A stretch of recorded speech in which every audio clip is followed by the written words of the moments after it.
આકાશવાણી ભુજ સમાચાર શીતલ વૈષ્ણવ વાંચે છે. નમસ્કાર.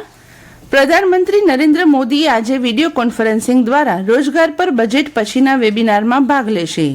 વેબિનારના મુખ્ય વિષયોમાં લોકોમાં રોકાણ, અર્થતંત્ર અને નવીનતાનો સમાવેશ થાય છે. આ પ્રસંગે પ્રધાનમંત્રી લોકોને સંબોધિત પણ કરશે. આ વેબિનાર સરકાર, ઉદ્યોગ, શિક્ષણવિદો અને નાગરિકો વચ્ચે સહયોગને પ્રોત્સાહન આપશે અને પરિવર્તનકારી બજેટ જાહેરાતોને અસરકારક પરિણામોમાં રૂપાંતરિત કરવામાં મદદ કરવા ચર્ચાઓને પ્રોત્સાહન આપશે.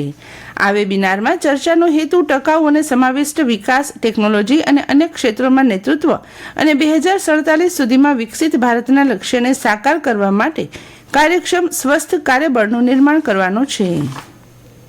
રાજ્યમાં સમાન નાગરિક સંહિતા લાગુ કરવાની જરૂરિયાતને ચકાસવા રચાયેલી સમિતિની ગાંધીનગર ખાતે બેઠક યોજાઈ હતી. નિવૃત્ત ન્યાયાધીશ રંજના દેસાઈના અધ્યક્ષસ્થાને યોજાયેલી આ બેઠકમાં સમાન નાગરિક સંહિતા અંગે સૂચનો અને મંતવ્યો રજૂ કરવા ઓનલાઈન પોર્ટલ uccgujarat.in નો શુભારંભ કરાયો.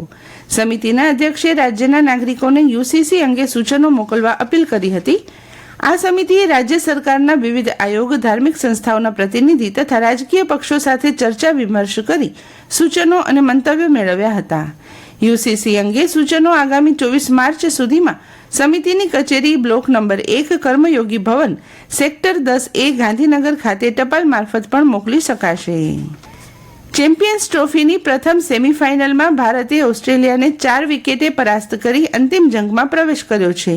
ભારતે ત્રીજી વખત અંતિમ જંગમાં પ્રવેશ કર્યો છે. દુબઈ ખાતેની મેચમાં ઓસ્ટ્રેલિયાની ટીમ 264 રન કરી શકી હતી. ભારતે 6 વિકેટ ગુમાવી 267 રન કરી મેચ જીતી લીધી હતી. ભારતીય ટીમના વિજયમાં વિરાટ કોહલીએ 84, KL રાહુલે 42 અને હાર્દિક પંડ્યાએ 28 રનનું યોગદાન આપ્યું હતું. જ્યારે મોહમ્મદ શમીએ ઓસ્ટ્રેલિયાની 3, જ્યારે રવિન્દ્ર જાડેજા અને વરુણ ચક્રવર્તીએ 2 વિકેટ ઝડપી હતી. ભારત હવે રવિવારે અંતિમ જંગ રમશે.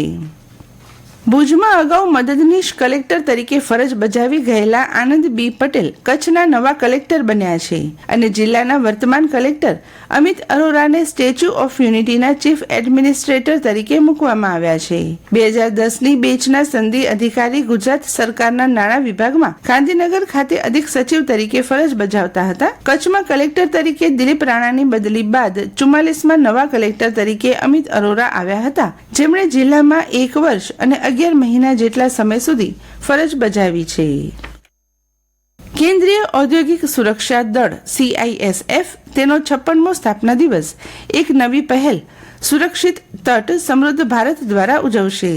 આ ઉજવણી અંતર્ગત એક સાયકલ રેલી યોજાશે જે ભારતના 6553 કિલોમીટર લાંબી મુખ્ય દરિયાઈ પટ્ટી પર મુસાફરી કરશે. જેના ભાગરૂપે સાયકલ સવારોની 2 ટીમો આ યાત્રાની એક સાથે શરૂઆત કરશે. એક ટીમ પશ્ચિમી તટ લખપતમાંથી અને બીજી ટીમ પૂર્વી તટ પશ્ચિમ બંગાળના બકાલીમાંથી શરૂઆત કરશે. 25 દિવસ સુધી ભારતના સમુદ્રી કાંઠાના જમીન માર્ગોની યાત્રા કર્યા બાદ આ બંને ટીમો 31 માર્ચના રોજ તમિલનાડુના કન્યાકુમારી ખાતે ભેગી થશે. આ અભિયાનમાં 125 CISF કર્મચારીઓ ભાગ લેશે, જેમાં 14 બહાદુર મહિલાઓ પણ સામેલ છે. રાજ્યના દરિયાકાંઠાના વિસ્તારોમાં યલો એલર્ટ જાહેર કરવામાં આવ્યું છે, તેમજ માછીમારોને દરિયો ન ખેડવા સૂચના આપવામાં આવી છે. હવામાન વિભાગના નિયામક ડોક્ટર AK દાસે જણાવ્યું છે કે અરબ સાગરમાં મજબૂત પ્રેશર સર્જાતા 45 થી 50 કિલોમીટર પ્રતિ કલાકની ઝડપે પવન ફૂંકાશે. હવામાન વિભાગની આગાહી અનુસાર કચ્છમાં ગઈકાલથી જ પવનની ગતિમાં વધારો થયો હતો. જિલ્લામાં અચાનક જ ઠંડી વધી જવા પામી હતી. રાત્રિ અને વહેલી સવારના ભાગમાં તીવ્ર ઠંડીનો જિલ્લાવાસીઓને અનુભવ કરવો પડ્યો હતો. અને આ સાથે આજનું સમાચાર બુલેટિન પૂરું થયું.